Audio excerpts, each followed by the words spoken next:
Hi, everybody. Welcome back to my YouTube channel. Today, we're going to be talking a little bit differently, not movies, but specific questions that some of you have asked on comments underneath some of my YouTube videos. So with me today is Robert Clancy, and he'll be the voice asking me your questions. Yeah, so it's great to be here. And, there was some great questions that came across on your YouTube channel, and especially on the last video, Yes, Madam. And this one came in actually several really good questions from Thomas Altum. So, I want to get right into these. His first question was, it's a really good one. Have you traveled much before going to Hong Kong? Because you said that was like a big trip. You had culture shock. You were talking about, you flew over the harbor and you're getting in there. And was it a culture shock? Not only traveling there, but what was it like, or have you done that before that? Well, first of all, thank you, Thomas, for being a subscriber and asking the questions. When I went to Hong Kong, I really haven't traveled a whole lot. I traveled pretty extensively throughout the United States because I was right before I did this movie, Yes, Madam, I was a professional competitor. So I was competing all over the United States and went to a couple world championships as well. I've been in Hong Kong prior. I've been with my teacher, Shum Leong. We went over and studied Eagle Claw over there, which was different in the day. There wasn't all schools, people had their schools on top of their roofs at the apartment, and you would go up and train on the apartment, or they would move furniture in their house and you would do it. So it was my second time back to Hong Kong. I haven't really traveled extensively, and since I knew a little bit about Hong Kong, I just didn't know what to expect in the movie world. I had no clue, where I was staying, who was picking me up, what the movie was. I knew nothing. I was just going over there completely blind. So I would say no. At that time, not a whole lot of travel if it didn't deal with martial arts training or competing. Yeah, and he also talked about, you got when did you get the travel bug? Because I think he's probably seen some of your other trips, and you've really become this adventurer. You've gone to pretty much every continent. You've been on Mount Everest. You've been to Antarctica. You've been to Machu Picchu. You've been to Easter Island, and I'm not sure where else in the world you've been. But was this? He's asking, did this start before films, this whole adventure thing, or was it during or after? Right. Well, Thomas, my extreme adventure challenges started after. Remember, I went directly from competition. I competed for 5 years. I had a goal. I wanted to be number one, undefeated. And this is like undefeated at least 150 times, not one, two, three, 5-time champion. We're talking like 150-time champion. So all my focus was on that time was training, training, training. I wouldn't do anything. I wouldn't go skiing. I wouldn't go swimming. Every spare minute I had, I was practicing my martial arts. On the year I went to do Yes, Madam, I was still competing. So I was competing and shooting that movie. So when I finished and I achieved my goal for 5 years to be undefeated, then I said I was going to do movies. So then for the next, I'd say, probably 10 years, I was focused on movies. And back in the 90s, I would go from one film to another, to another, to another. So I really didn't have any time to travel. The travel bug hit me in I'd say 1999, when my daughter was born, because I would take her to Hawaii. I would take her to the Bahamas. I would take her on all these little vacations to, have fun with her. When she started getting older and didn't want to go, I started saying, okay, well, I'm going to do trips for myself. So I started, I think, my first thing I did is I signed up for an adventure wilderness course, right? Which I had no clue what that was, but it taught me how to go ice camping, how to survive in the woods, how to survive an avalanche. My first experience backpacking, and I loved it. I absolutely loved it. So then I started booking trekking trips, and then it went to Everest. And now, like today, I do like probably 3 extreme adventure trips a year. And the reason I like it, I like the challenge myself, because a lot of the things I do, it really scares me. Right, I'm scared of heights, but yet you'll see me doing the canyon swing like 1,500 feet in the air. But for some reason, I think I like that adrenaline rush. That's why I like doing movies in Hong Kong, because there was always that fear of danger. You were going beyond what your normal capacity of your body and your mind could do. So I would say, yeah, probably then. And ever since then, I still have that extreme travel adventure.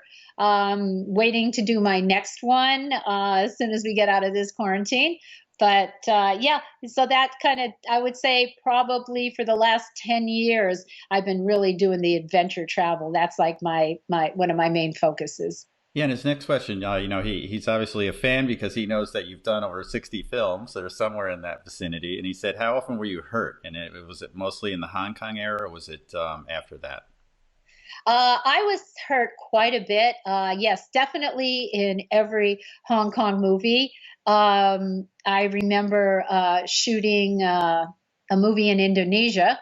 I think I'm trying to remember. It was Triple Cross, I think we did, and almost got my face burned off on that one. And I thank the actor for that, because I had to. They were fighting me and took my head and put me under like a pipe that had this smoke come out, and they said, oh, it's just dry ice, it's not gonna do anything. So I was like, okay. So he put my head there, and all of a sudden a flame came out of it. It singed the whole back of my hair, and thank God he saw that and pushed my head, because that flame would have came across my face. And for 3 days I was kind of like in a stupor, going, oh my gosh, that could have ruined my career if that would have burned my face. So that was a good lesson learned for me, is to really make sure when I'm doing a dangerous stunt like that, I know the people who are doing it. You check it out, you have someone else try it first, because that was a very scary moment for me. In my American movies, I really didn't get hurt too much. China O'Brien, I broke my finger on. But yeah, I'd say no. It was predominantly the injuries were from the Hong Kong movies, because they push the limit on that, on what you can do. Yeah, and what, if any film are you particularly proud of for your growth as an actress? I think up until Sworn to Justice, it was kind of like people didn't really care so much about the acting. They just wanted you to do the good action. And then I get this job for Sworn to Justice, which was like in the late 90s. We were going to do it, and this was a role I really had to study for. I had technical lines. It was so much more as important as the fighting as the character. So that was good for me, because I saw a turning point there, is like really, really focusing on the acting and not so much on the fighting. So I think from that point on, I started seeing a progression in the acting skills, because now from that point on, I wanted to make sure the acting was good. Before, nobody cared. So I was like, okay, well, I guess I just have to fight good. So I think Sworn to Justice was a turning point for me. Well, Thomas has two more questions, and we'll get to those. And then we have Rich Boyce has a question as well that we're going to answer. But really quick on this, what's the best part of being an actress in your films? Was it the travel? Was it the adventure? What else? What drove you? And what was the best part of that?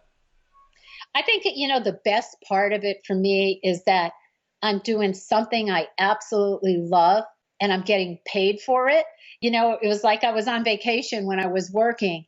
And the second best part of it is that through my movies, a lot of people have seen the action and started taking martial arts. So that to me is a great thing too, is that if I could bring people in to learn martial arts through my films, that's so amazing to me, because I thoroughly do believe everybody should know some sort of self-defense, because you never know when you're going to have to use it, and you could save your life or save someone you're with their life. So I would say, yeah, the love of it, Mhm. and I still love it to this Well, day. it's a great point. You have to love what you do, and you obviously do love martial arts, and you love making the movies and follow your passions, and that rings true for anyone. Of all the people you've met and worked with, he's saying you've obviously met many. Who have you become very good friends with? Oh, I've become good friends with so many people. I'd say, Richard Norton is like one of my great friends. Don Wilson is a great friend. Matthias Hughes, Max Thayer, Brad Dorff, pretty much a lot of the people that, you spend so much time with. Unfortunately, there's some you kind of lose contact with, but then when you do talk to them or see them, it's like, there was no time lost at all. So I think that I've just created a lot of friendships and bonding with, probably everybody that I've worked with. Yeah, and Rich Boyce asked this question, and a lot of people have asked this. I've seen them on not only the Facebook Lives that you're doing, but a lot of the comments in the videos. They all want to know about this Rothrock sting or the scorpion kick, and what are the origins of that, and how did that get developed? Well, I created that kick. And how that did is I was on the West Coast demonstration team, and we were always performing demonstrations, same time while I was competing. And like I said, I only did activities that would enhance my martial arts. So I went and did some ballet classes because I thought I could get even more flexible, because I have a theory. I was super flexible, but I really do think no matter what level you are at anything, you could always get better. And that was my philosophy. So I went to do ballet, and unfortunately it was a little different because everything they do, the hip is turned out. And I had my hip turned in for side kicks. So I had to learn how to train it to go outward. So it wasn't as easy. But we were doing an exercise one day. We were holding onto the ballet bar, and you were trying to see if you could bring your foot up to your head. And I did, and I didn't know it was going to go and hit me so hard in the head, and I almost knocked myself out. So I went, wow, that's pretty cool. So I went back on the West Coast demonstration team, and I was doing skits with George Chung. And I said, George, grab me in this, and I'm going to try to kick you in the head with my foot. And he was laughing, going, what? I said, yeah, let's try it. So I did it, almost knocked him out, right? And he was like, I love it. That's great. So the first time anybody ever saw that was in a demonstration that we both did for the West Coast demonstration team. When I was doing Yes, Madam, when we were filming the ending scene, Corey Yuen said, Cynthia, is there anything you want to do? Is there a technique that you'd like to do that's your favorite? And I told him, yeah. And so I end up doing it to Dick Way in the end. And that's the first time people saw it in the movies, on the film. So yeah, very proud of that kick. And that was the origin of it. Awesome. And what upcoming projects do you have? You're still working, so you're not retired. You're actually probably doing more things now than before. I'm never going to retire. There's actually some bogus site on there that says Cynthia Rothrock's retired. Everybody's telling me, and I was like, oh, heck no. I got about 30 more years left in me. So I am actually currently working on a film right now. It's tentatively titled The Huntress, and I'm the head of the FBI.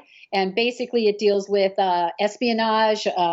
Some Americans teamed up with some Russians that went to the bad side, and they have some nuclear warheads. And they are meeting in Los Angeles to sell them. And I intercede in that. So very fun movie. We are currently not shooting it right now. We have 4 more days left, just 4 more days of the ending. But due to the coronavirus, we stopped production. So I still have to do that. I am also a lot of plans. I want to work on my documentary. I'm doing a documentary on my life that I want to do, and it's going to be a little bit different, not your typical documentary. It's going to be quirky and fun, and like a lot of funny things that have happened, stories.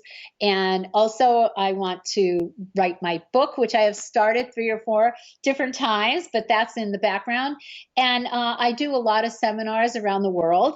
So if you guys have a martial arts school and you'd like me to come and teach at your school or make an appearance, you can always contact me on my website, CynthiaRothrock.com. And hopefully, there's a couple movies that's in the making to go. We never know when they're going to go. Like, people want to hire you, but it's all about getting the money together and getting it going. So there's about 3 or 4 of those in the background. So I'm thinking, well, out of that average, probably 1 will come about. But so I think 2021 is going to be a big year, getting back into travel, getting back into more films, and just getting out of the house. So. And the last question, that came through from the YouTube channel, and it said the question is it true you were going to be in Operation Condor, but got injured before filming? And if so, what role were you going to play? And Operation Condor that's the Jackie Chan film, correct? Right. I think they ended calling it Armor of God. You know, remember in Hong Kong they have like a lot of different names. And yes, I was supposed to be the bad person. My friend actually, Linda Denley, played the part. You know, that was the adversary for Jackie Chan. And it was like a dream come true for me because, you know, Jackie Chan was my idol growing up. And I'm like, now, I mean, I met him and I was in one of his movies, but he wasn't in it. He just did a cameo and produced it. So now I'm going to fight with him. I'm going to be with him. I'm so excited. But he got hurt, not I. He got hurt. He had that brain injury. He was on the tree and it went the wrong way, and he didn't film for I guess almost like 2 years. So Golden Harvest put me with Yin Bu, and we shot Righting Wrongs instead. And then from that point on, they went on to say we want to do English pictures with you. So China O'Brien 1 and 2 came about. So I never had the opportunity yet to shoot with Jackie Chan, but I'm still hoping that we can. Well, thank you so much for taking time out to answer these questions, and I know everybody loves this, and the channel's great. I love all the backstories on these and learning so much about each of the films, and great to be here with you to share some of these questions and get them answered. Yeah, guys. So any questions you have, just type them in. We check out the comments on the YouTube channel, and I would gladly answer them for you. And again, thank you for being a subscriber, and please refer this to your friends. We will chat again. Hi, this is Cynthia Rothrock. Thank you for watching my YouTube channel. And if you like the videos, please put a like on it and refer it to your friends.